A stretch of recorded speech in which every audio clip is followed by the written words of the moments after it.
Before we start, don't forget to subscribe, hit the like button, and leave a comment. Your support helps me bring you more powerful life stories that truly touch the heart. Thank you for being here. I knew you would come, Papa, said the 7-year-old orphan to the taxi driver, who froze when he saw the silver cross around her neck, the one he had given away 14 years ago. And when the head nurse told him the truth about the girl's mother, he fell to his knees from the realization. Dear friends of Stories and Destinies channel, before we continue, please write where in the world you're watching us from and how old you are. Enjoy listening.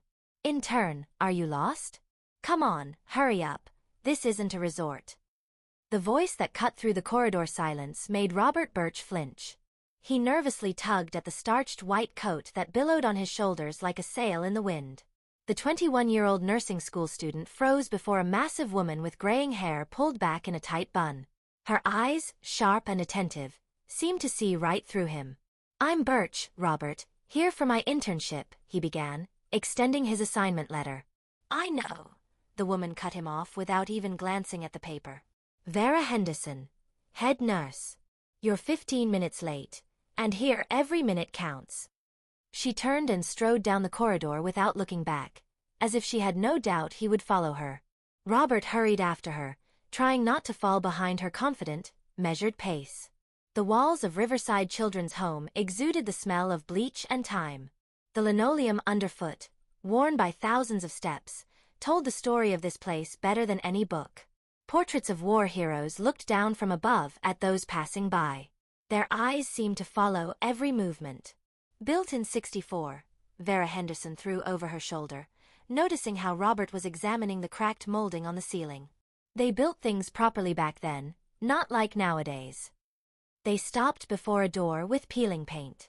Medical office, read the sign. Do you know how to wash your hands? Vera Henderson raised an eyebrow, watching the intern awkwardly shift from foot to foot. Of course, Robert felt heat rise to his cheeks. That's good. Let's start with the basics. In the tiny office that smelled of iodine and old medical reference books lined up on the shelf, while Robert carefully washed his hands, the head nurse spread journals on the table. We currently have 128 children, she tapped her finger on the thick record book. From infants to teenagers.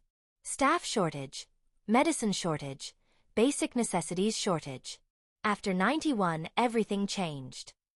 She looked out the window, beyond which the cracked asphalt of the playground was visible. Before, the children's home was like a second family, you understand? Her voice suddenly softened. And now we're a warehouse of forgotten souls. Robert remained silent, not knowing what to answer. Vera Henderson shook her head, dispelling memories. All right, enough sentimentality. Today you work in the junior group with babies up to 3 years old. Sit and learn. No, not like that. Young Nanny Grace laughed, watching Robert struggle with a diaper. First you fold the corner, then secure it. Like this. The little boy they were trying to diaper kicked his legs and hindered the process in every way possible. Uncle Rob is clumsy, 3-year-old Billy suddenly declared from the neighboring crib. Billy! Grace gasped, but Robert was already laughing. The boy's right, he admitted, untangling the bunched-up diaper once again. How do you manage with 20 such rascals? You get used to it, Grace shrugged. At first I used to go home in tears every day. I thought it wasn't for me. But now, you see, I've learned. Robert nodded. The morning flew by in chores. Feeding, changing, games, procedures. Despite the constant shortage of everything, the staff genuinely cared for the little ones. But something still wasn't right. Something intangible hung in the air. Sadness, loneliness, despite the constant presence of people around. By lunchtime, Robert's hands were already more confidently handling bottles and diapers. By evening, he had even learned to calm a cranky baby, rocking him in his arms and humming a simple lullaby. Not bad for the first day, Vera Henderson nodded approvingly, stopping by to check on the intern. Tomorrow I'll show you the other children. The second-floor corridor was quieter. Here lived older children, from 5 to 10 years old. They were returning from school, and the hum of children's voices came from the common playroom. They're having their afternoon snack now, Vera Henderson explained. And then homework time. Here it's not about diapers anymore. Here you need psychology. Many are difficult with trauma. Parents died, abandoned them, lost custody. Different fates, but the same result. They're here. Robert nodded, trying to comprehend the scale of human tragedies hidden behind the statistic of 128 children. What's in there? He nodded toward a half-open door at the end of the corridor, from which unusually bright light streamed. Art room. Our pride and joy. We secured funding through a federal program. At least we did something useful. Vera Henderson waved her hand. Come on, I'll show you. The room greeted them with silence. Unlike the rest of the building, an atmosphere of peace reigned here. Large windows faced west, and the setting sun flooded the room with golden light. Easels, paints, pencils, paper. Children's drawings on the walls, bright, naive, sometimes piercingly sad. And in the midst of this splendor, a small figure by the window. A girl about 7 years old with a mop of light curly hair bent over an album, drawing something dark on the paper. She was so absorbed in the process that she didn't even notice the visitors. Sophie, Vera Henderson called quietly. We have guests. The girl raised her head. Large brown eyes in a delicate face looked serious and appraising. An unusually attentive gaze for a child slid over Robert's figure, lingering on the white coat. Hello. Her voice was quiet but surprisingly clear. Are you a new doctor? An intern, Robert smiled. I'm studying to become a doctor. That's good, the girl nodded with complete seriousness. There aren't enough doctors, and many people get sick. Vera Henderson coughed quietly. Sophie is our most talented artist. Her mother was an artist too, passed on the gift. What are you drawing, Sophie? The sunset. The girl pointed to the window where the sun was slowly sinking below the horizon. I found charcoal in the courtyard. It conveys shadows better than a pencil. Robert came closer. On the paper, a sunset was indeed being born, piercingly beautiful, with deep shadows and bright highlights. Not a child's drawing, but a real small work of art. Very beautiful, he admired sincerely. Where did you learn to draw like this? The girl shrugged. I just draw what I see. Mom used to say, you need to see with your heart, not just with your eyes. She was a wise woman, Vera Henderson sighed. She died 2 years ago. Car accident. Sophie has been with us since she was 5. Something trembled in Robert's chest when he imagined a 5-year-old girl who had lost her mother. Sophie's eyes continued to study his face without childish curiosity, rather with some hidden hope. Well, it's time for us to go. Vera Henderson looked at her watch. Dinner soon, and we still have plenty to do. May I draw a little more? Sophie asked. Just a little bit, while there's still light. Of course, dear. Just not for long. As they left, Robert looked back. The girl bent over her album again, but now she was drawing something new with quick, confident movements of her small hand. Your internship is 3 weeks, Vera Henderson said, filling out documents in the office. Schedule from 8 to 4, Sunday off. Tomorrow. A knock on the door interrupted her speech. Come in. Sophie stood on the threshold with an album sheet in her hands. Mrs. Henderson, may I? She looked at Robert. I wanted to give this. She extended the sheet. On it was depicted a man in a white coat leaning over a child's crib. A few confident strokes, minimal details, and amazingly accurately conveyed atmosphere of care, warmth, protection. This is you, she said. I just saw how you played with little Tommy. He never laughs, but he laughed with you. Robert carefully took the drawing, afraid to crumple it. Something incomprehensible was happening to his heart. A long-forgotten feeling, as if you were truly needed, as if you were doing something genuinely important. Thank you. He crouched down to be at the same level as the girl. This is the best gift anyone has ever given me. Sophie smiled for the first time that day. A small crack in the mask of adult seriousness, a glimpse of the child she was supposed to be. Come tomorrow, uncertainty flickered in her voice. I'll show you other drawings. I'll definitely come, Robert promised. When the girl left, Vera Henderson shook her head. Getting attached to children is dangerous, she said, but without her usual sternness, especially to ones like Sophie. She doesn't have many chances for adoption. Age isn't right, and her character is unique. Too grown up for her years. But someone has to get attached to them, Robert replied quietly, carefully putting the drawing in a folder. Otherwise, what's the point of all this? Vera Henderson looked at him for a long time, then suddenly smiled. You know, in turn, you might just turn out all right. Leaving the children's home in the twilight of a March evening, Robert understood that something had changed in this one day. As if a door he hadn't known existed had suddenly opened, showing a completely different world. Complex, sometimes cruel, but piercingly real. A world where a little girl with adult eyes draws a sunset with charcoal found in the courtyard. A world where he, Robert Birch, had suddenly found what he had long been looking for, his calling. Look, this is you and me reading a book. Sophie handed Robert another drawing. April's sun played in her light curls, turning them into a halo around her serious face. In 3 weeks of internship, their meetings had become a daily ritual. Robert would finish with the babies and go up to the art room, where Sophie always waited for him with a new drawing. Now on the sheet of paper was depicted a tall man in a white coat sitting next to a little girl on a bench under an old chestnut tree. Between them an open book. The man was explaining something, the girl listening with delight. Very good likeness, Robert smiled, remembering how they had read The Little Prince together. Especially your facial expression. I draw how I feel, not how I see, Sophie answered seriously, settling down beside him. Mrs. Henderson said you have your last day of internship tomorrow. The girl's voice sounded casual, but Robert caught the hidden pain in it.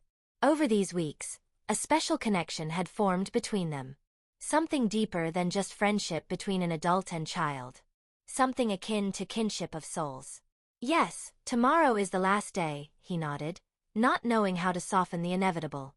But I'll come to visit. I have exams at school soon, and then I'm planning to enter medical university.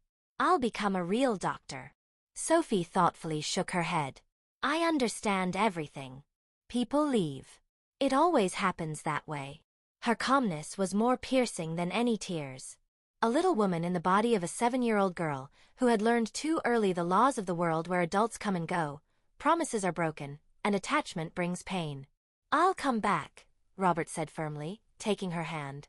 I can't promise I'll visit every day, but I won't disappear from your life. Sophie looked at him with her wise brown eyes. You know, I believe you. I don't know why, but I believe you. Life rolled on in its established order. Morning classes, evening exam preparation, and once-a-week visits to the children's home. Sophie greeted him with quiet joy, showed new drawings, told about her small victories and disappointments.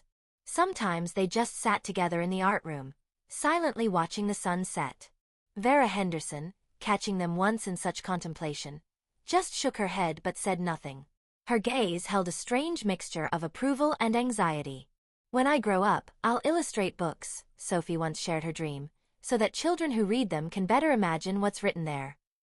A wonderful dream, Robert encouraged her. With your talent, you'll definitely succeed. May brought warm days, and they began going out to the old apple orchard on the children's home grounds. Sophie collected fallen flower petals, arranging them in intricate patterns, then sketching her creations. June brought Robert's successful completion of exams and preparation for entering medical school. Everything was falling into place exactly as he had planned.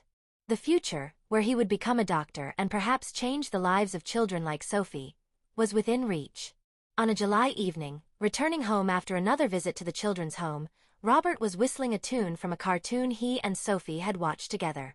In his hands, he held her new drawing, a group portrait of the children from her group, amazingly accurately capturing each child's character.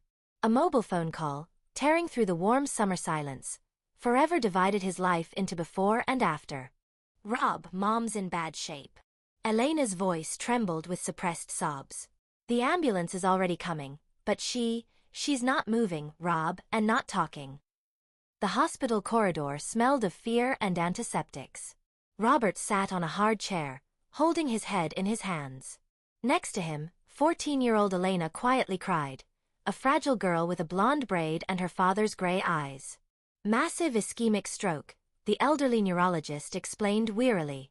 Right side completely paralyzed. Speech center affected. We'll fight, but recovery will take months, if not years. And full recovery is unlikely. What should we do? Robert asked hoarsely. Pray and don't lose hope, the doctor placed a hand on his shoulder. And practically, constant care will be needed, rehabilitation, medicine. It's a lengthy and expensive process. Margaret Birch lay on the hospital bed as if she had shrunk in size. Just yesterday she had been the family's pillar, a strong woman who had raised 2 children after her husband's death, a police officer killed in an attack on a highway patrol post in '99. Now she looked at her son with a clouded gaze, unable to say a word. The ward smelled of medicine and wilting gladioli that someone from her colleagues had brought to the patient. Robert's mother seemed alien in this faceless hospital setting, defenseless, lost. Robert squeezed her limp hand and felt a weak responsive squeeze. We'll manage, Mom, he whispered, feeling his throat tighten. I promise. Medical university remained an unfulfilled dream. Robert withdrew his documents and returned to his hometown of Riverside, to the 2-bedroom apartment on the outskirts where he now had to become head of the family. But you always wanted to be a doctor, Elena sobbed when he told her about his decision. Mom wouldn't want you to quit. I'm not quitting, he tried to smile. Just postponing. Right now there are more important things. With the money saved for education, Robert bought a wheelchair and necessary medicines, but the supply melted away with frightening speed. Disability pension and survivor benefits barely covered utilities.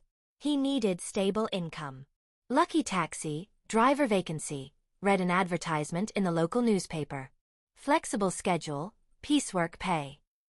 The beat-up sedan inherited from his father was still running. Robert wrote down the number. I won't be able to visit, Robert explained guiltily to Vera Henderson on his last visit to the children's home. Mom needs constant care, and there's not enough money even for medicine. I'll work as a taxi driver at night. During the day, I'll be with Mom. The head nurse nodded silently, understanding everything without extra words. And what about Sophie? She finally asked. Robert lowered his head. I don't know. I don't want to promise that I'll visit if I really can't. Better to say goodbye honestly. Learning about his decision, Sophie didn't cry or throw a tantrum as might be expected from a child. She just sat quietly next to him on their favorite bench in the apple orchard, fidgeting with the edge of her dress. I made you a gift, she finally said, extending a handmade album tied with a faded blue ribbon. Here are all my drawings about us, about our friendship. Robert carefully accepted the precious gift. The album contained all the drawings she had given him over these months, and many new ones, as if the girl had captured every moment of their communication. On the last page was a lonely cross drawn with charcoal and an inscription in childish handwriting, so you don't forget. Something clenched in Robert's chest. He reached for his neck and removed a simple silver cross on a worn cord, the only thing he had left from his father. This is the most precious thing I have, he said, placing the cross in her small palm. Dad wore it in the war in Afghanistan and then all his life. Keep it until I return. This is a promise that I'll come back. Sophie carefully accepted the relic. Her eyes widened with understanding of the gift's value. I'll keep it safe, she whispered, putting on the cross. And I'll wait for you, as long as necessary. The night roads of Riverside became Robert's new reality. Illuminated dashboard, steady hum of the engine, random passengers with their stories. The world had narrowed to these simple things. During the day, feeding mother with a spoon, exercising paralyzed limbs, fighting bed sores. Short sleep and then the night shift again. Elena helped as she could, cooked, cleaned, sat with mother when Robert slept. After school, she entered design college in the neighboring city but stayed living at home, combining studies with caring for mother.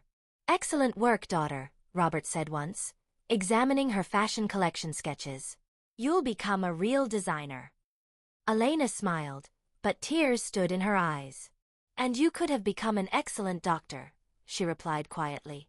He just shrugged. Dreams of medical university now seemed so distant, as if they belonged to another person. Sometimes, in rare free minutes, Robert leafed through the album with Sophie's drawings. Small windows into the world he had left behind. In such moments he wondered if he had chosen the right path. Could he have acted differently? But there was no answer. There was only daily struggle for survival, his own and his loved ones. A struggle that exhausted and strengthened at the same time. By fall 2005, Margaret had learned to sit independently and pronounce simple words. Progress that many didn't achieve even after years of rehabilitation. Elena was finishing college with honors. Her teachers praised her work. And Robert had learned to live one day at a time, not making plans for the future. He did what he had to do. Cared for mother, supported his sister, earned money for the family's livelihood, and only sometimes, looking at his father's photo in police uniform, quietly said, "I'm managing, Dad, still managing." Deep in his heart he knew that someday he would return to the children's home, fulfill his promise. But when that someday would come, no one knew. February wind threw stinging snow at their faces, getting under collars, piercing to the bone. The cemetery met Robert and Elena with silence and whiteness. Snow had fallen overnight, clean, untouched, hiding all earthly sorrows beneath it. Margaret passed away quietly in her sleep. The second stroke was more merciless than the first. When Robert returned from his night shift, Mother was no longer breathing. Her face was peaceful, as if she had finally been freed from the pain that had accompanied every day of her existence this past year. "May the earth be soft," an elderly neighbor woman muttered, crossing herself.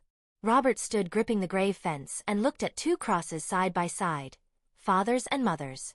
Elena cried quietly, hiding her face in her palms. Her thin shoulders shook under the dark coat. "Let's go." He finally touched his sister's shoulder. "You'll freeze." The wake was modest, homey. A few neighbors, Mother's former colleagues from the clinic, two of Elena's friends. Quiet conversations, memories, the bitter grief of loss. When everyone left, brother and sister remained alone in the quiet apartment. Outside the window, dusk was gathering. The room held the smell of memorial dishes, candles, and the barely perceptible aroma of Mother's perfume, which seemed to have soaked into the walls. "What now?" Elena asked quietly, sitting on the edge of the sofa with a cup of cooled tea. Robert leaned against the wall, feeling deadly tired, not physical, but spiritual.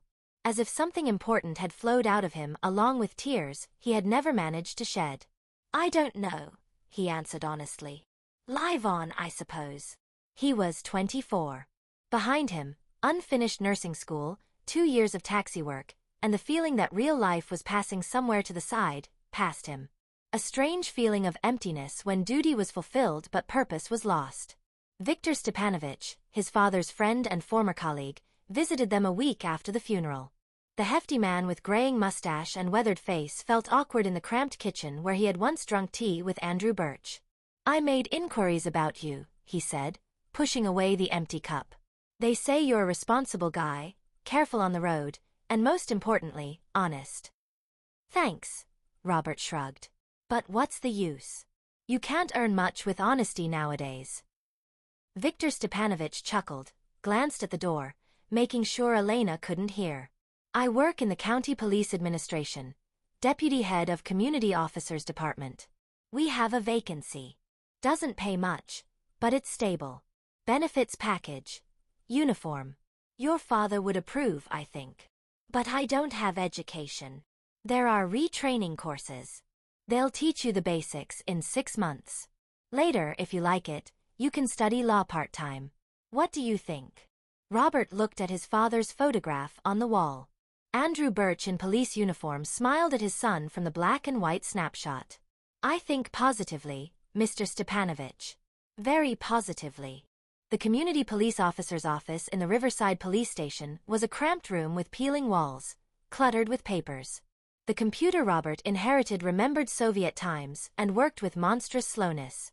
"Paperwork is the foundation of our work," instructed the elderly major who was introducing the newcomer to the job. "Protocols, reports, documentation. Everything must be properly formatted and on time." Reality turned out harsher than expectations. Instead of fighting crime and protecting citizens, endless paper bureaucracy. Instead of helping people, check marks in reports. Robert's district included several apartment buildings on the city outskirts and a private sector. Crooked houses drowning in mud in spring and buried in snow in winter. "Listen, officer," Sergeant Nick from Patrol Service called to him once. "Why are you so righteous? The system here is simple. Whoever pays is right." "The system might be simple," Robert cut him off. "But I won't participate in it." Nick twisted his finger at his temple. "Look, Birch, you won't last long with such principles. Everyone has families, loans, life, and you can't save much on one salary." But Robert held on. Maybe from stubbornness, maybe from respect for his father's memory, or maybe simply because he didn't want to become part of that system about which Vera Henderson had once spoken bitterly. A system where everything has its price, even conscience. Robert came to the clinic with a sore throat. He had strained his voice breaking up a drunken fight in a guest worker dormitory. At registration they gave him an appointment with a therapist, and in the corridor he ran into her. A short woman in a white coat with an unruly red strand escaping from under her medical cap. "You should wear a mask," she said sternly, giving him a professional once-over. "Judging by your appearance, you have a viral infection, and there are people all around here." "Sorry," Robert croaked. "Didn't think about it." She unexpectedly smiled, and something stirred in his heart from that smile. "I'll bring you one now. Wait here."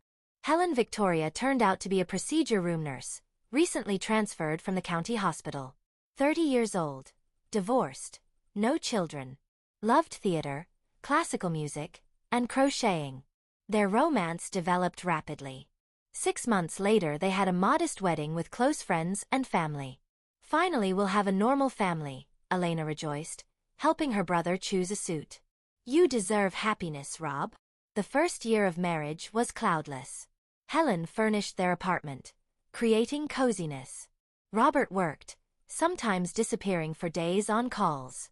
And then the news came: they were expecting a child. Anna was born in March 2009. A tiny creature with downy reddish hair and angry little eyebrows. Robert took his daughter in his arms for the first time and understood that everything in his life had gained meaning. But happiness proved fragile. With Anna's birth, the family budget was stretched to breaking point. The community officer's salary barely covered diapers and baby food. Helen increasingly lost her temper, reproaching her husband for lack of ambition. "I didn't get an education to waste away in poverty," she shouted, rocking crying Anna. "Look at Dr. Simonson. His own clinic, car, house. And we're in this cramped apartment with eternally leaking pipes." "I work as hard as I can," Robert answered wearily. "Maybe I'll enter law school part-time." "Maybe part-time. Maybe someday. Everything with you is later. In the future. And when are we supposed to live?" The denouement came suddenly. One evening Helen didn't come home. A note on the table read, "Forgive me, but this will be better for everyone, especially for little Annie. She deserves a better future." A week later came divorce papers and property division documents. Helen was leaving for Viktor Pavlovich Yegorov, owner of a chain of private clinics, and taking their daughter with her. The court, despite Robert's impeccable reputation, sided with the mother. In the child's best interests, a standard formulation that hid a simple rule: whoever has money has power. "You're wanted by the boss," the duty officer informed Robert when he returned from his rounds. "Urgently." The head of the police station's office smelled of expensive cologne and something intangibly unpleasant. Lieutenant Colonel Vershinin, recently appointed to the position, met him with a forced smile. "Sit down, Birch. I want to talk to you." 15 minutes later Robert left the office with a layoff notice due to staff reduction. The new management was conducting optimization, getting rid of excess employees, those who asked uncomfortable questions about providing cover for local businessmen. Idealists, as the lieutenant colonel put it. That evening someone rang the doorbell. Viktor Stepanovich stood on the threshold, aged and haggard. "I heard about your dismissal," he said without preamble. "I wanted to say, don't blame yourself, the system devours the best. Your father didn't understand this either." "What are you talking about?" Robert frowned. The old police officer heavily settled into a kitchen chair. "Do you think your father died by chance? It wasn't just a random attack on the post. He was carrying documents. Compromising material on some high-ranking officials. About smuggling channels. He wanted to clean things up. Viktor Stepanovich smiled humorlessly. I told him, don't get involved, you have family, children. But he was stubborn. Your whole Birch family is like that. Stubborn, honest to the point of foolishness. Robert was silent, digesting what he'd heard. 6 years in police work down the drain. No career, no prospects, only the bitter residue of disappointment. And now what? He finally asked.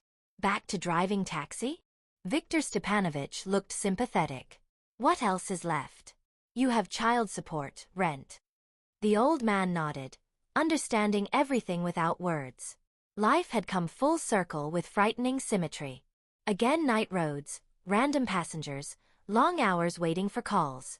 Only now monthly child support payments and rare court-mandated meetings with his daughter were added to this. Little Annie grew up an exact copy of her mother. Same reddish hair, same stubborn chin. At 3 years old, she already looked at her father with slight bewilderment. Who was this strange man who came once a month with toys? Daddy is bad. He didn't love Mommy, so we left, drifted from the next room when Helen thought her ex-husband couldn't hear. His daughter gradually grew distant, despite all his attempts to maintain connection. Her new daddy showered her with expensive toys, took her to the seaside, promised horseback riding and ballet school. What could a taxi driver from the outskirts offer in response? After college, Elena got a job at a local tailor shop. Her talent was noticed. She began receiving individual orders, started a social media page where she posted her work. She came home late, with sparkling eyes and new ideas. You know, Rob, she said one evening, pouring tea. I think I'm in love. Come on, who's the lucky guy? Robert smiled, happy for at least some bright news. Remember Herman from my class? He works as a programmer in IT now. We met by chance. Herman turned out to be a serious young man with a quiet voice and firm principles. He came to visit, helped fix leaking taps, set up the computer. Robert saw how his sister's face brightened next to him and was happy for her. We want to get married, Elena announced in spring 2012. And Herman was offered a job in the county. We'll live there. Of course, Robert hugged his sister. Just visit your older brother sometimes, okay? He remained alone in the 3-room apartment that now seemed huge and empty. Parents' photographs on the wall. Sophie's album with drawings, carefully kept in a desk drawer. Crumpled children's drawings by Annie, the only thing left from his brief happiness. 30 years old. An age when many have already reached peaks. And he was divorced, his daughter growing distant, profession lost. Ahead lay only endless night roads and loneliness. His gaze fell on an old framed photograph, nursing school graduation, white coats, happy faces.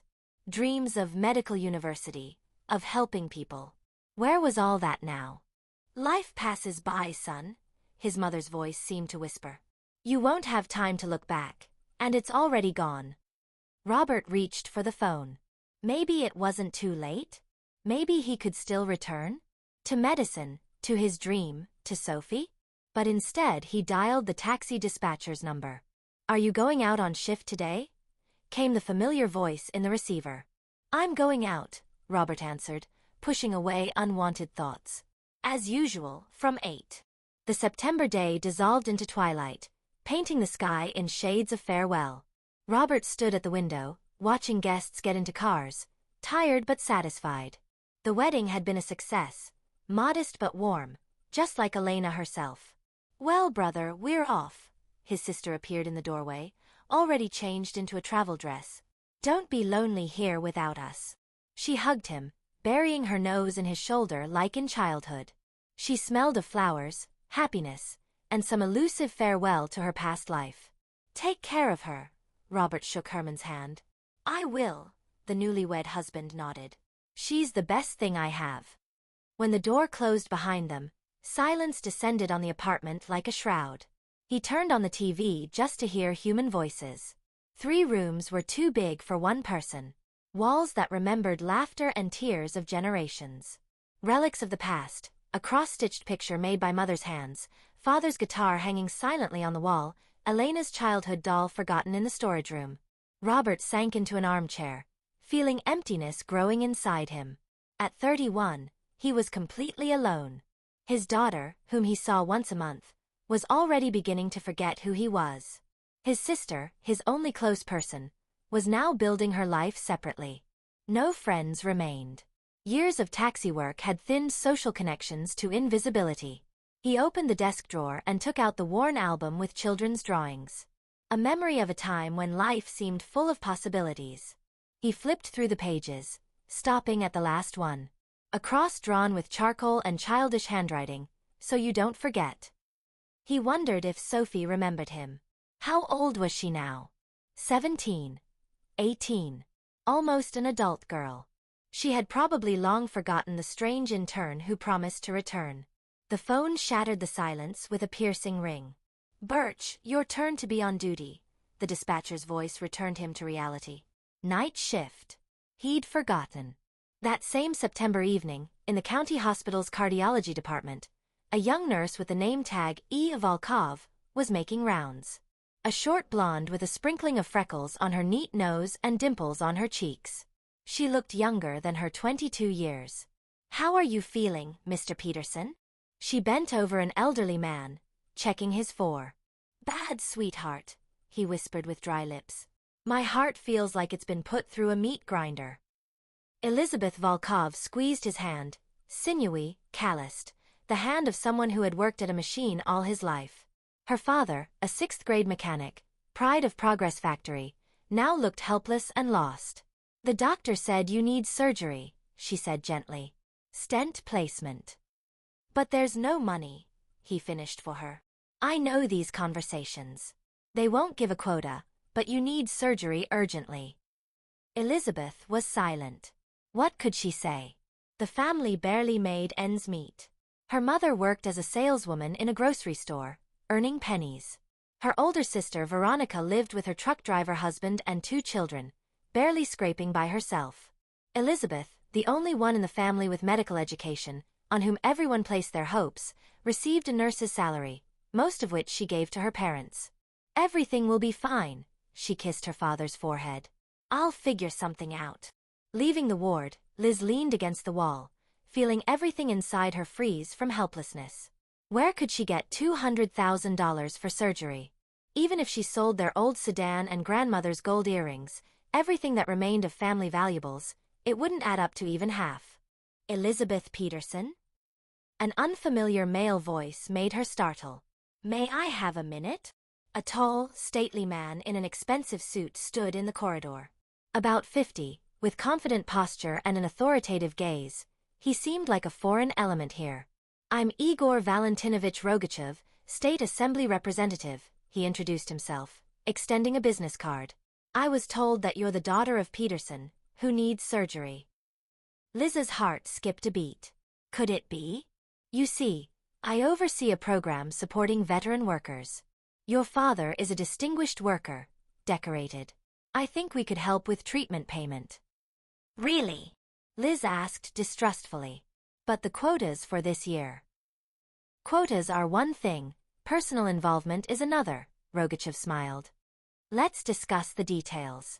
Say, over dinner. Tonight at 8, Riviera Restaurant. I'll send a car for you." The car turned out to be a black executive Mercedes with tinted windows. A uniformed driver opened the door for her like she was a princess. Liz, awkwardly smoothing her only decent dress bought for graduation, slid onto the soft leather seat.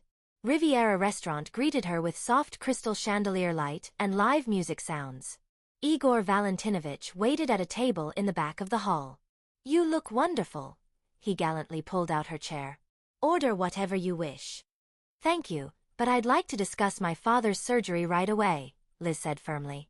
Rogachev smiled as if her directness pleased him. "Of course, I already spoke with the chief physician. Your father will receive all necessary treatment, including rehabilitation. At my expense." "But why?" She looked at him with bewilderment. "You don't even know us." "Let's say," Rogachev sipped wine from his glass, "I value professionals. Your father is a professional in his field. And you, as I hear, are one of the best nurses in the department despite your youth. Besides," he lowered his voice slightly, "you're a very attractive young woman. And I've long been looking for a companion for social events. Would you accompany me to a charity evening this Saturday?" The charity evening turned into a theater premiere, then an art exhibition opening, then a weekend at a ski resort. Igor Valentinovich was generous. Expensive gifts appeared as if from thin air. Elegant necklace, silk scarf, designer shoes. "This is too much," Liz was embarrassed. "Trifles," he waved it off. "You deserve the best." Father's surgery was performed at the county's best clinic. Rehabilitation was successful. When Peterson returned home, their apartment already had new furniture and modern appliances gleaming in the kitchen. "Your benefactor," Mother whispered, secretly crossing herself. "God sent him." Veronica, visiting with admiration, examined her sister's gifts. "He'll marry you, you'll see," she predicted. "Men like that don't court for nothing." Liz didn't know what to think. Rogachev's attention flattered her. His generosity helped the family. His influence opened doors to a world she had only read about in glossy magazines. But sometimes she caught something cold, calculating in his gaze that sent an unpleasant chill down her spine. "You work too much," he said once. "You should quit. I can provide for you and your family." "But I love my work," Liz objected. "You'll have other responsibilities." His tone didn't allow for objections. "I'm planning to run for re-election next year. I need a worthy life companion." The marriage proposal sounded not like a question, but like a statement of accomplished fact. Liz didn't dare refuse. She owed too much. Besides, what was the harm? The prospect of becoming the wife of an influential man, living in comfort, helping relatives seemed tempting. Sometimes she even thought she felt something like love for Igor Valentinovich. The wedding took place in spring 2014. Pompous, grand, with the presence of county officials and a report in local news. Representative Rogachev married a simple nurse. A touching story for voters tired of corruption scandals. Liz moved into a luxurious cottage in an elite settlement outside the city. 3 floors, pool, sauna, servants. It seemed like a fairy tale come true. But with each day the fairy tale increasingly resembled a gilded cage. "You shouldn't communicate with former colleagues," Igor Valentinovich declared, intercepting her phone conversation with a friend from the hospital. "They're not our circle. But Katie is my best friend." "Was," he cut her off. "Now you have different status and different responsibilities." Responsibilities came down to the role of a beautiful doll. Smile at public events, maintain necessary conversations, charm the right people. At home, unquestioning obedience was required. Any objection caused cold fury. "I won't tolerate disobedience," he hissed, gripping her wrist until it bruised. "I pulled you out of the gutter. I can send you back." Communication with relatives was also restricted. Parents could visit once a month under supervision. Veronica and her husband were declared unsuitable company. Liz's phone calls were monitored, her email checked. Security cameras recorded her every step in the house.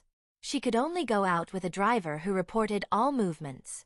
Windows from first to third floor were equipped with bars for security. "You're my property," Igor Valentinovich said, stroking her head like a pet. "I bought you, and you'll do what I say." Sometimes he was tender and almost loving, showering her with gifts, taking her to expensive resorts, giving compliments. But these periods became shorter, and anger outbursts more frequent. When at the end of 2015 Liz discovered she was pregnant, her first feeling was terror. She knew her husband didn't want children. He had stated this repeatedly. Children were a burden interfering with career. Besides, he liked her body as it was and didn't want it spoiled by pregnancy. The first ultrasound confirmed 8 weeks. A little heart was already beating inside her. Her child. Flesh of her flesh. "You'll get rid of it," Igor Valentinovich ordered briefly upon learning the news. "Tomorrow." "No," Liz answered quietly but firmly. For the first time in all her married life, she dared openly object. "What did you say?" His voice dropped to a dangerous whisper. "I won't have an abortion," she instinctively covered her stomach with her hand. This is my child. The slap threw her against the wall. The next blow hit her stomach. Precise. Calculated. My family man image is already formed, he said through clenched teeth, watching her curl up on the floor, protecting her stomach. I don't need a child. And you know what will happen if you disobey. He bent down, grabbing her hair. Your daddy will be back in the hospital, only this time with a broken spine. And your mommy will lose her job. And Veronica's children. So much can happen to children. Accidents happen every day. That night, lying in the marital bed next to her peacefully sleeping husband, Liz made a decision. She had to run, for herself, for the child, for everything that was still alive in her soul. The task seemed impossible. Cameras, security, no money, constant control. But something ancient as life itself awakened in her. Maternal instinct, ready for anything to protect offspring. I'll find a way, she swore to herself, carefully stroking her stomach. We'll get out of here. Both of us. October wind threw handfuls of rain at the windows as if trying to break inside. Liz stood by the huge panoramic bedroom window, peering into the blurred garden outlines. Her reflection, pale face with circles under her eyes, seemed like a ghost against the black night landscape. In 3 weeks she had managed to save $18,000. A laughable sum for a woman whose shoes cost more. But for her it was real treasure, gathered by crumbs. Bills stolen from her husband's wallet when he fell asleep. Money for flowers she supposedly bought for guests but actually cut in the greenhouse. She felt ashamed, disgustingly ashamed, but fear was stronger. She made a small hiding place in the lining of an old purse, the only thing from her past life that Igor Valentinovich hadn't thrown away. Let it be for contrast, he had chuckled then, showing guests her new wardrobe. Her belly didn't yet betray the pregnancy. The term was small. Besides, she deliberately chose loose clothing. But every night, alone, she placed her hand on this concentration of hope and whispered, "We'll manage. We'll escape." The child became her secret ally in this silent confrontation, an image of freedom worth risking everything for. "Who are you talking to?" Her husband's voice made her start. Igor Valentinovich stood in the bedroom doorway, clutching a glass of whiskey. His well-groomed face seemed carved from stone, only his eyes lived their separate life, attentive, tenacious, evaluating. "No one," she tried to make her voice sound calm. "Just thinking aloud." "Thinking?" He took a sip without taking his eyes off her. "About what?" "About the charity evening Saturday. Which dress to choose." The lie came easier to her now. She used to consider herself an honest person. Now she understood honesty was a luxury of free people. Captives had different survival rules. "I cancelled the trip." He came closer. He smelled of expensive perfume and alcohol. "We have other plans. Tomorrow you're going to the clinic." Her heart dropped. So he had decided everything. "I won't go," she said quietly, stepping back. The glass flew into the wall, shattering. Whiskey ran down expensive wallpaper like blood from a wound. "You'll do what I say." His voice, usually controlled, broke into a scream. "I won't let you ruin my life. I won't." He grabbed her shoulders, shaking her like a rag doll. His fingers dug into her skin, leaving bruises, another collection of marks she'd have to hide under clothing. "Let go." She didn't recognize her own voice. Strange. Distant. "You're hurting me." "Hurting?" He laughed, and in that laughter was something insane. "This isn't hurting. This is what will hurt." His hand clenched into a fist. Liz squeezed her eyes shut, expecting the blow. But instead he released her, as if coming to his senses. "Go to bed," he said through clenched teeth. "Tomorrow we'll talk. And don't you dare disappoint me." When the door closed behind him, Liz sank to the floor, hugging her knees. "Tomorrow," she thought, rocking back and forth. "Tomorrow will be too late." The clock showed almost midnight.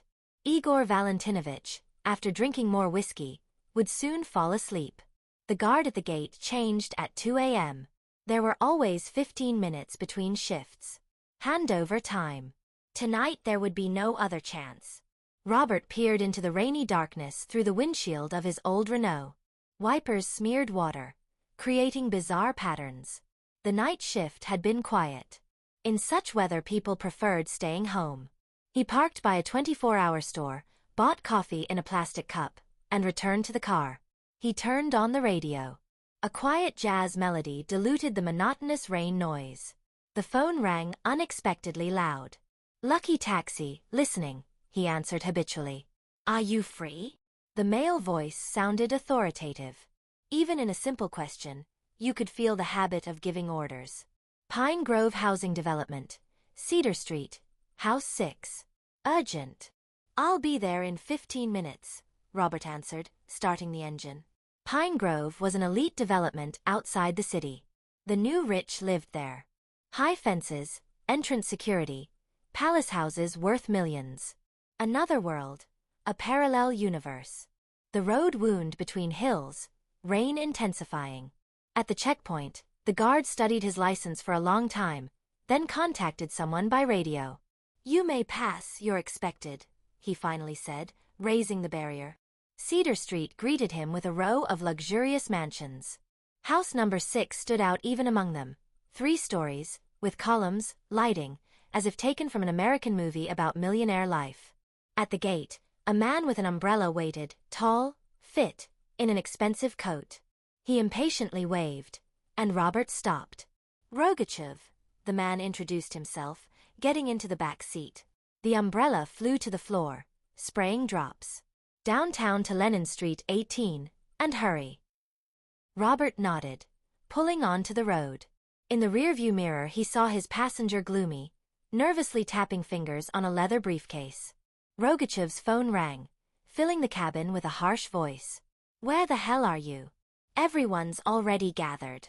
"On my way," the man answered curtly. "Was delayed." "Hurry up. The Moscow guys don't like waiting." "You brought the documents, of course?" When the conversation ended, Rogachev leaned back in his seat, closing his eyes, but didn't look relaxed, rather gathering thoughts before an important meeting. "How long have you been driving taxi?" he suddenly asked. "On and off," Robert answered evasively. "About 10 years. So you know the city well, like the back of your hand. And you've probably seen all kinds of people." "It happens." Rogachev was silent, as if making a decision. "Tell me, would you like to earn some extra money?" "Serious extra money?" Robert tensed. Offers to earn extra money from such people usually didn't bode well. "Depends on what needs doing," he answered carefully. "Nothing illegal," Rogachev chuckled as if reading his thoughts. "Just find someone. My wife, to be precise." "Your wife?" "Yes, she's not well mentally. Doctors prescribed medication, but she refuses to take it. Today she left home. I'm afraid she might harm herself." Something in his tone alerted Robert. The story sounded too smooth, too rehearsed. "Why not go to police?" "I don't want publicity," Rogachev lowered his voice. "I'm a public figure, you understand. Besides, my wife is pregnant. The press will blow up a scandal, start speculations. I don't need that." "I understand," Robert nodded, though he actually understood only one thing. The story was clearly not as simple as presented. "And how much are you willing to pay?" 50,000, Rogachev answered without pause. "A third up front. The rest on results." 50,000, a sum capable of solving many problems, paying utility debts, setting aside for child support, maybe even fixing the roof that had been leaking all fall. "I need to think," Robert said, trying to keep his voice neutral. "Think fast," Rogachev suddenly switched to informal address. "Tomorrow might be too late." He placed a business card and envelope on the front seat. "Call when you decide." They rode the rest of the way in silence. When the car stopped at the business center on Lennon Street, Rogachev handed over a bill. "Keep the change. I'm waiting for your call." Cold wind pierced through, but Liz didn't feel it. All that mattered was the distance between her and the house, which grew larger with each step. The escape proved both simpler and more difficult than she expected. Simple was slipping past the drunk guard flirting with his replacement. Simple was reaching the highway and catching a ride to the bus station. Difficult was deciding. Difficult was leaving a note brief without apologies. Don't look for me. I'm not coming back. Difficult was stepping over fear, guilt, uncertainty. Everything Igor Valentinovich had so carefully cultivated in her these years. The bus station greeted her with the smell of cheap cigarettes and bleach. The sleepy cashier sold a ticket to the county center without even looking at the buyer. At 4 a.m. the bus started its journey, taking Liz farther from her golden cage. She looked out the window at passing lights and for the first time in a long while felt a strange, almost forgotten feeling, hope. Small, trembling like a bird in cupped hands, but alive. "We'll manage," she silently repeated, stroking her stomach. "We'll be free." Morning came with cold, cleansing rain. Robert woke to his phone ringing. Unknown number. Butch. Rogachev's voice sounded like he was barely restraining himself from shouting. "Have you thought about my offer?" "Good morning." Robert rubbed his face, trying to wake up. "I haven't decided yet." "Listen, Birch, no time to think," Rogachev interrupted. "Find where my wife is, bring her home. You'll get not 50 but 100,000. Something in his voice made Robert tense. Rage poorly hidden behind business tone. The malice of a cornered predator. "I need information," he said, weighing each word. "What's her name? What does she look like? Where might she be?" "I'll send photo and details," Rogachev said abruptly. "You have 3 days." The phone went silent, leaving behind dial tones and a vague sense of alarm. A minute later came a message with a photo and text. Volkov Elizabeth Peterson, 22 years old. Blonde, height 5 feet 5 inches, blue eyes. Pregnant, mentally unstable, maybe dangerous to herself and others. Last seen near bus station. Robert stared at the photo for a long time. A young woman with freckles scattered on her neat nose and a sad smile looked straight at the camera. In her gaze was something that no expensive clothes or professional makeup could hide. Something like being hunted. 100,000. A sum that could change his life. A sum you could buy a lot with. But something told him this story wasn't about a crazy wife and caring husband. This story was about something much darker and more frightening. He opened the desk drawer and took out his old officer's ID, no longer valid but still capable of opening some doors. Then he called an old acquaintance from traffic police. "Val, it's Birch. I need help. Unofficial." The search began. Bus station, security cameras, passenger lists. Robert worked methodically, using skills acquired during years of service. Each step brought him closer to the runaway. But with each new fact, doubt also grew. Rogachev, state assembly representative, respected businessman. His wife, former nurse from a simple family. Their marriage concluded 2 years ago, shortly before Rogachev's re-election. And there were rumors about his anger outbursts, about his first wife dying under strange circumstances, about real estate deals involving shell companies. By evening Robert already knew. Elizabeth Volkov had taken a bus to the county center, paid cash for a room in an old district where visiting students and guest workers settled, bought pregnancy vitamins at the nearest pharmacy and hair dye. She wasn't crazy. She was a woman running from something or someone so terrible that the risk of poverty and loneliness seemed the lesser evil. In his pocket lay a notebook with an address. He just had to call Rogachev, name the street and house number, and 100,000 would be in his pocket. Just had to. The phone rang again. "Found her?" Rogachev asked without greeting. "Still working," Robert answered evasively. "Have some leads."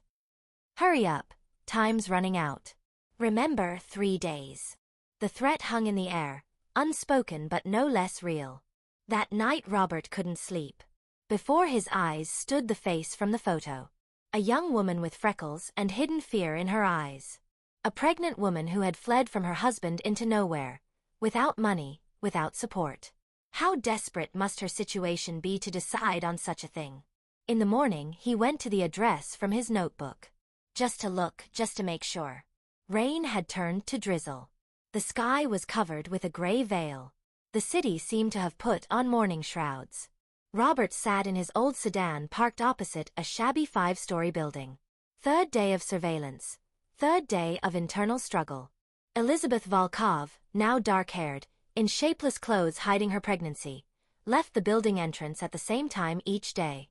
First to the corner grocery store, then to the pharmacy, sometimes to the library across the street.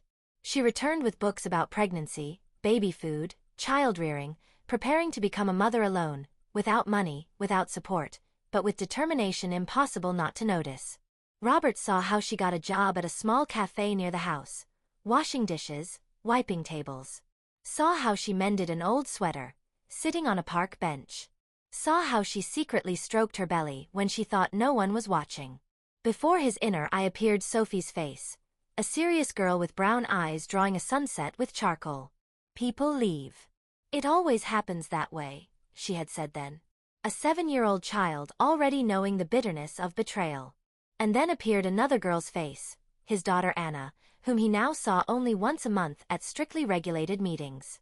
She was already beginning to forget him. Looked warily, like at a stranger. Daddy is bad, her mother had instilled in her. Maybe her mother was right?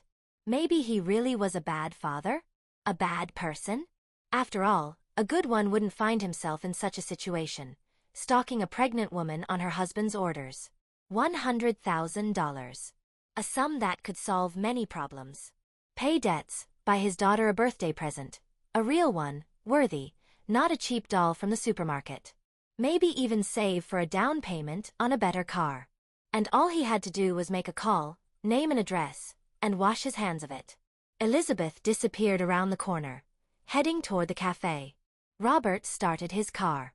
"Forgive me, Father," he mentally addressed the long-dead police officer whose photo stood on his nightstand. "Forgive me, Sophie." The attack happened in the middle of the workday. A middle-aged man who had come in for coffee suddenly clutched his chest and collapsed on the floor, pale as a sheet. "Call an ambulance," Liz shouted, rushing to the stranger. "Give him air." She dropped to her knees beside him, unbuttoned his shirt's top buttons, checked his pulse. "It hurts here," her fingers touched his sternum. "Radiating to the left arm." The man nodded. His face contorted in a grimace of pain. "Do you have nitroglycerin?" she asked, "or other heart medication?" He weakly shook his head. "I have nitro spray in my purse." Liz quickly got the medicine. "This will help you." His gaze, gray, attentive, met her eyes for a moment, and something flashed in it. Understanding, recognition, but immediately disappeared, replaced by an expression of pain. "Thank you," he whispered when the medicine began working. The ambulance arrived in 15 minutes. The medics transferred the patient to a stretcher, asked several questions. "You saved his life, miss," the elderly paramedic told Liz. "With such an attack, he might not have made it to the hospital without first aid." When the ambulance drove away, Liz returned to work. Her hands were still shaking. Professional skills hadn't been forgotten despite 2 years of forced inactivity. And there was a strange feeling, as if this random patient had brought something important, something she had been missing. A sense of human gratitude, usefulness, meaning. "May I treat you to coffee? As thanks for saving my life." Liz started. Before her stood the recent heart patient, no longer pale, looking quite healthy. "It's not necessary." She instinctively stepped back, looking around. After a month of running, the habit of checking for surveillance had become ingrained. "I was just doing my job." "Former job," he gently corrected. "You're a nurse, aren't you?" Her heart skipped a beat. How did he know? "The medic said," he explained with a disarming smile. "Said you acted like a professional, correctly diagnosed, correctly helped." Liz studied his face carefully. An ordinary face with regular features, gray eyes, and light stubble. Not handsome, but not unattractive either. Most important was his gaze, direct, honest, not like Igor Valentinovich's, appraising, cold, dissecting. "All right," she decided. "But not for long. My shift ends in half an hour." His name was Robert. He worked as a taxi driver, used to be a community officer but was laid off in budget cuts. He spoke calmly, without showing off, not trying to impress or please. Just told about himself, his ex-wife, daughter he saw once a month, sister who had recently married. Liz listened, gradually relaxing. It was calm with him, as if an old acquaintance sat nearby with whom you didn't need to pretend, play a role, keep up appearances. "And you?" he finally asked. What brought you to this cafe? As I understand, waitressing isn't your calling. She was silent, considering her answer. She didn't want to lie, but telling the truth was dangerous. Life, she finally said. Life brought me here. He nodded as if he'd heard much more than she'd said. Sometimes life is complicated, he said quietly. Sometimes you have to make difficult choices. There was so much understanding in his voice that Liz's eyes stung with tears. Why did this random stranger say things that touched her so deeply? Why did he look as if he saw right through her? I have to go. She stood up, hiding sudden tears. Thank you for the coffee. May I walk you? He asked, also standing. It gets dark early, and the neighborhood isn't the safest. She wanted to refuse. Should have refused. But instead she nodded. You may. They met every evening after her shift. Just walked in the park, talked about everything. He told stories from his police work. She shared cases from medical practice. Like two people who had accidentally found each other in an ocean of loneliness. After a week of such meetings, Liz realized she trusted him. For the first time in a long while, she trusted a man, and this frightened her to trembling. I need to tell you something, she decided one evening when they sat on a bench in the half-empty park. About myself. He listened without interrupting. About meeting Rogachev, about father's illness, about gradual transformation from beloved woman into a golden cage prisoner, about escape. He's looking for me, she finished, hugging herself as if trying to protect from invisible threat. And when he finds me, I don't know what he'll do, but it will be terrible. Robert looked somewhere into the distance. His profile stood out against the sunset sky. Strong chin, straight nose, stubborn fold between eyebrows. I know, he said quietly. What? I know he's looking for you, Robert repeated, turning to her. He hired me to find you. Her face froze, eyes widening in horror. She began moving away, ready to run. Wait, he carefully but firmly took her hand. I'll never turn you in. I swear. Why should I believe you? She whispered. You followed me? Pretended? Was this all a lie? No, he shook his head. The attack was real. I really was watching you, but the longer I watched, the clearer I understood. I can't turn you in. I have no right. He offered you money, Liz guessed. A lot. 100,000, Robert answered honestly. But it's not about money. It's that I've seen people like him and people like you in my work. And I know, if you ran from him, pregnant, without money, into nowhere, then staying was scarier than running. And that means my duty is to protect you. Not turn you in. He won't give up, her voice trembled. He never gives up. Do you have anything left? His documents, things, something that could serve as evidence. Liz was silent, then nodded. A laptop. I took his laptop before escaping. He always locked it, didn't let anyone even touch it, but that night he left it in the bedroom. I decided there might be some data. Just in case. Were you able to open it? No. It's password protected. Robert thought, then took out his phone. I have a computer genius friend. If anyone can crack the protection, it's him. Frederick Krasnoff's apartment resembled a cyborg's lair from a science fiction movie. Computers, monitors, cables, strange devices whose purpose remained a mystery. The owner himself, a thin man with disheveled hair and the ingrained smell of coffee and cigarettes, looked like a typical computer geek. Fred, this is Liz, Robert introduced his companion. We have a strictly confidential matter for you. Hacking, Krasnoff specified businesslike. Data recovery. Information search. All of the above. Robert placed the laptop on the table. We need to know what's inside. The computer genius whistled. Expensive toy. Whose is it? Someone very bad, Robert answered evasively. Fred, this is very important and very dangerous. Krasnoff chuckled, opening the laptop and connecting cables to it. When has that stopped us? Remember Operation Lumberjack? I remember, Robert nodded. If not for you, we never would have caught that gang. Liz looked from one to the other, not understanding what they were talking about. Operation to catch illegal loggers, Robert explained. Fred hacked their accounting then. All contacts, passwords, amounts. Thanks to that, we uncovered an entire network, including cover from local administration. And then they fired me, Krasnov chuckled, not looking up from his work. For exceeding authority. They would have fired you too if they hadn't covered up the case. Too many important bigwigs would have burned. His fingers flew over the keyboard with inhuman speed. Lines of code, numbers, letters, something completely incomprehensible to the uninitiated flickered on the screen. Voila! He exclaimed after half an hour. We're in. Folders with files opened on the screen. Krasnov methodically browsed through them, muttering under his breath. SOSO. Contracts. Accounting. Personal photos.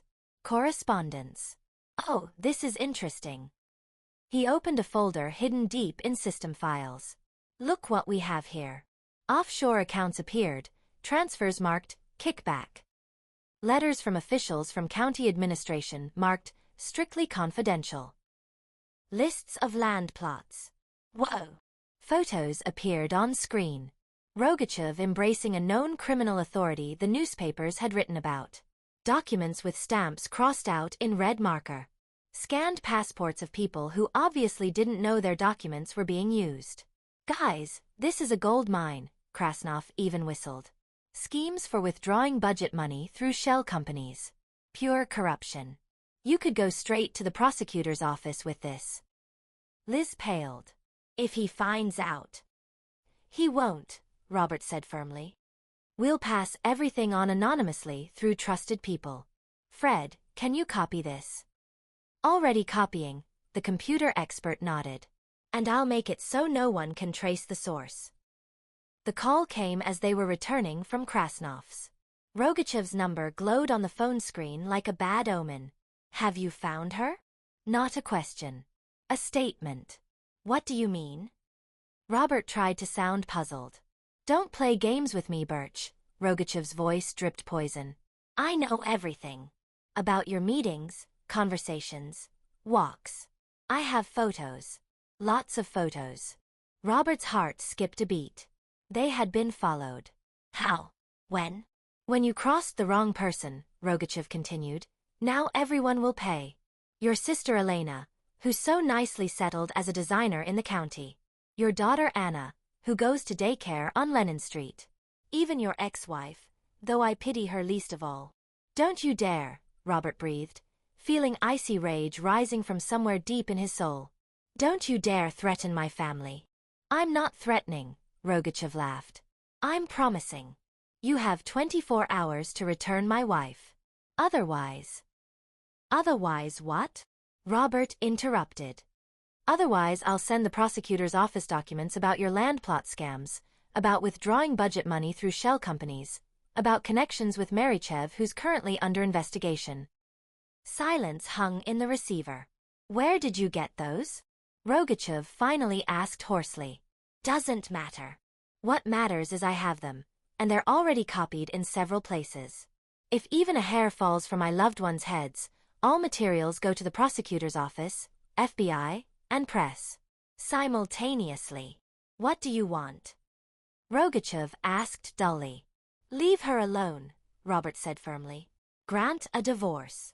Without scandal, without dirt.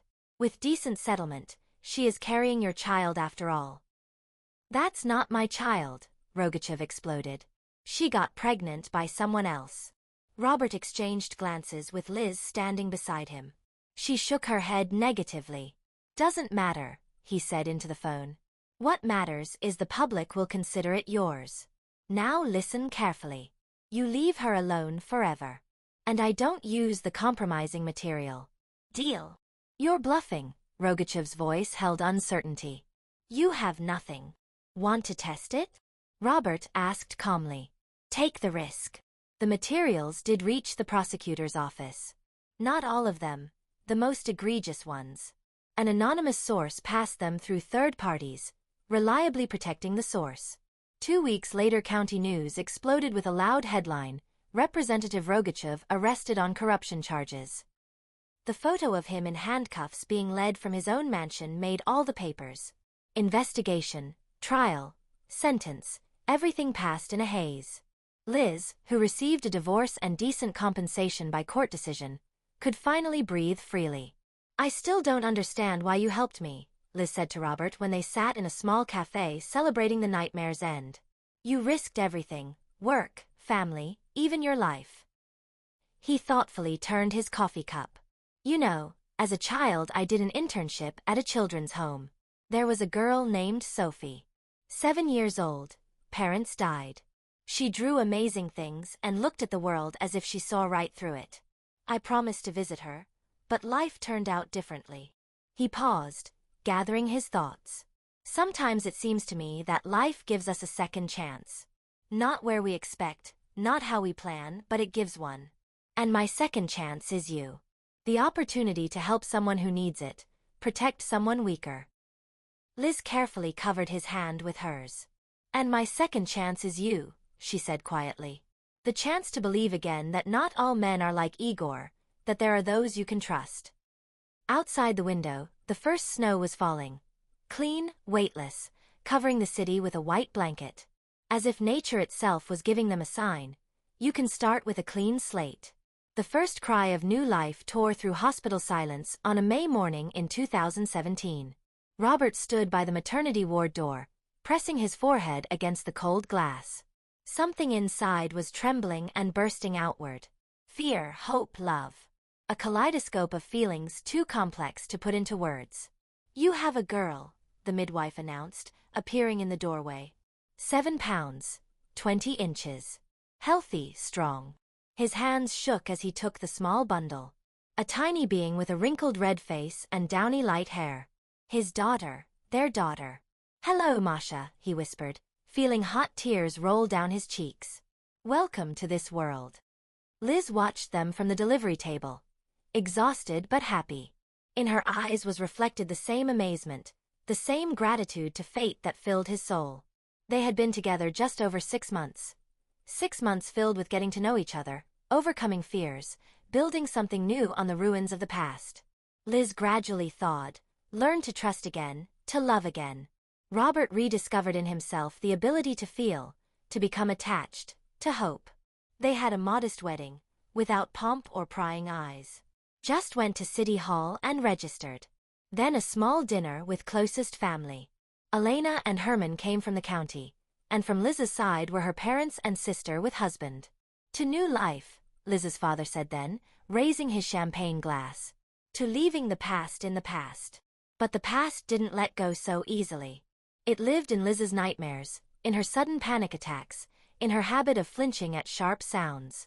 It lived in Robert's bitter memories of lost opportunities, of his daughter who less and less wanted to see him, of unfulfilled dreams. And yet they managed. Day by day, step by step, they built a new reality where there was room for hope.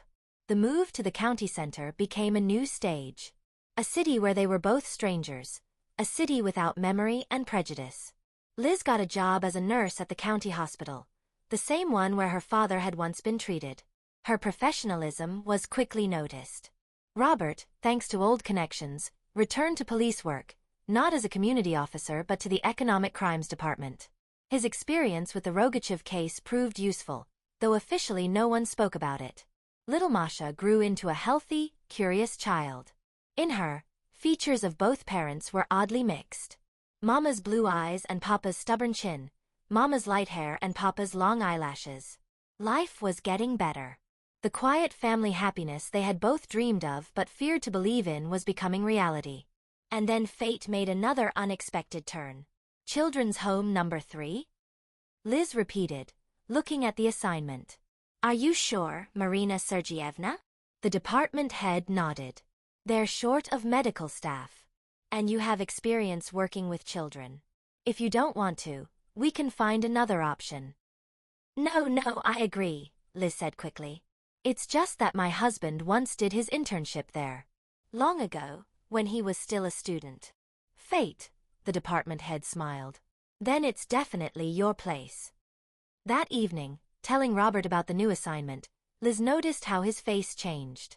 "Children's home number 3. he pronounced it as if the words had taste. Bitter, sweet, half forgotten. I wonder if Mrs. Henderson still works there? And what happened to? He didn't finish, but Liz understood. In a year and a half of living together, she had learned the story of the girl who drew sunsets with charcoal. The story of a promise that couldn't be kept. Want to come with me? She asked quietly. On the first day, the children's home building had barely changed in 15 years. Same long corridors with linoleum, same smell of bleach, same war hero portraits on walls. Only there were fewer children. Several groups closed due to funding shortages. Vera Henderson was still working as head nurse. Grayer, thinner, but still with the same straight back and sharp gaze. She didn't recognize Robert immediately. So many interns had passed through her hands over the years. Birch? She asked, finally remembering. That same Birch who used to spend time with Sophie? They sat in the same medical office as 15 years ago. Sun broke through the dusty window, drawing patterns on the old desk. Sophie, Robert swallowed suddenly thick saliva. How is she? She was adopted. Mrs. Henderson's face changed. Became harder, sterner. No, not adopted. Sophie grew up here. She was a talented girl, entered art school. But she fell silent, looking somewhere over their heads. Sophie died in 2012, she finally said. Childbirth complications. Hemorrhaging. Couldn't get her to a proper hospital in time. Robert closed his eyes. A dull, aching pain spread in his chest. The pain of loss, intensified by guilt. He couldn't save her. Wasn't there when she needed protection. And the child? Liz asked quietly, squeezing his hand. The girl survived, Mrs. Henderson nodded. Named Maya, as Sophie wanted. She's 7 now. Lives here, in our children's home. 7 years old, Robert whispered. Same age Sophie was when we met. Yes, the nurse looked at him attentively. And you know what's most amazing? She's very much like her mother. Same eyes, same way of carrying herself, and the same talent for drawing. May I see her? Robert's voice trembled. She's in the art room now. Mrs. Henderson stood up. Come, I'll take you. The art room had changed little. Same large windows facing west, same light flooding the room with golden radiance. Children's drawings on walls, bright, naive, sometimes piercingly sad. And in the midst of this splendor, a small figure by the window. A girl with a mass of dark curly hair bent over an album, drawing on paper with a pencil. She was so absorbed in the process that she didn't even notice the visitors. Maya, Mrs. Henderson called quietly. We have guests. The girl raised her head. Large brown eyes in a delicate face looked serious and appraising. Such a gaze Robert had seen 15 years ago in this same room. Hello, her voice was quiet but surprisingly clear. Are you new doctors? I'll be working here as a nurse, Liz said gently. And this is my husband, Robert. The girl looked at Robert attentively, as if trying to see something beyond his appearance. Then suddenly her face lit up. I know, you're that same Robert, she said. Mrs. Henderson told me about the kind man who gave this cross to my mama when she was little. Only then did Robert notice a thin silver chain on the girl's neck. From under her dress collar peeked a familiar Orthodox cross, the same one he had once received from his father and given to Sophie. Mrs. Henderson said you were friends with Mama and promised to visit her, but then you had trouble and couldn't come, Maya continued. Something trembled and broke inside Robert. Years of guilt, regret, unfulfilled hopes crashed down like an avalanche of tears he couldn't and didn't want to hold back. Forgive me, he whispered, not knowing whether he was addressing the little girl before him or that other girl who was no longer in this world. Forgive me for not coming back sooner. Maya looked at him without surprise, as if she understood more than words could explain. Then she simply stepped forward and hugged his neck with thin children's arms with unexpected strength. It's okay, she said with the same adult wisdom that had distinguished her mother. The important thing is you came back now. The adoption process took almost a year and a half. Bureaucracy, checks, commissions, interviews, endless documents, certificates, reports. Sometimes it seemed they were beating against the deaf wall of government machinery, but they didn't give up. Liz, working at the children's home, became increasingly attached to Maya. The quiet, serious girl with a talent for drawing became part of their lives even before official papers were signed. Robert used all his connections, all possibilities to speed up the process. It helped that Maya herself wanted to become part of their family. When the psychologist asked why she wanted to live with these particular people, she answered simply, "Because Mama chose them. She knew they would come for me." In April 2019, Maya officially became Maya Robert Birch. A family photo, Robert, Liz, 3-year-old Masha, and 8-year-old Maya, took a place of honor in their new apartment's living room. Mrs. Henderson, invited to the housewarming, brought a folder with Sophie's drawings, carefully preserved all these years. "She would have wanted this to go to her daughter," the old nurse said, handing the folder to Robert. "And she also left this." A sheet of paper folded in 4, yellowed with time. Robert unfolded it with trembling hands. A drawing. A man in a white coat, a woman beside him, a little girl between them. At the bottom in childish handwriting, "My future family." "She knew," Robert whispered, unable to tear his gaze from the drawing. Somehow she knew. May evening enveloped the city in soft radiance of the departing sun. Warm light burned in the Birch apartment. The aroma of fresh pastries came from the kitchen. Liz was preparing dinner. Little Masha played with blocks on the carpet. Maya sat at the living room table, bent over a large sheet of paper. Robert watched her, amazed at how precisely her hand movements repeated Sophie's movements, which he remembered all these years. "What are you drawing?" he asked, sitting down beside her. "Our family," the girl answered simply, not looking up from her work. On the paper a portrait was being born. Robert, Liz, little Masha, and Maya herself, all together, holding hands. In the corner of the sheet was a small house under a tree with the inscription, "My first home." On the opposite edge a large warm house with open windows and the inscription, "My real home." "Beautiful," Robert touched her hair with a light, gentle movement. "You have your mama's talent." "I know," Maya nodded. Mrs. Henderson said Mama could have become a great artist. "She could have," he agreed. "And you can too. We'll help." The girl looked up at him with that familiar, piercing gaze. "Papa," for the first time she called him that, and something turned over in Robert's soul from that word. "Is it true that everything comes back? That if you do good, it returns to you?" He thought, choosing his words. "Not always the way we expect," he finally said. "Sometimes life makes unexpected turns, but I believe that love and goodness always find their way to those who need them." Maya nodded as if she had expected exactly that answer, and returned to her drawing. And Robert looked at her and thought about the strange turns of fate. He couldn't save Sophie, but he could save Liz. Couldn't become a doctor, but became a protector. Lost his biological daughter, but gained an adopted one. The circle had closed. The return to origins had happened. Not as he had imagined, not when he expected, but it happened. And watching his new family, Robert understood that sometimes life gives us much more than we dared dream.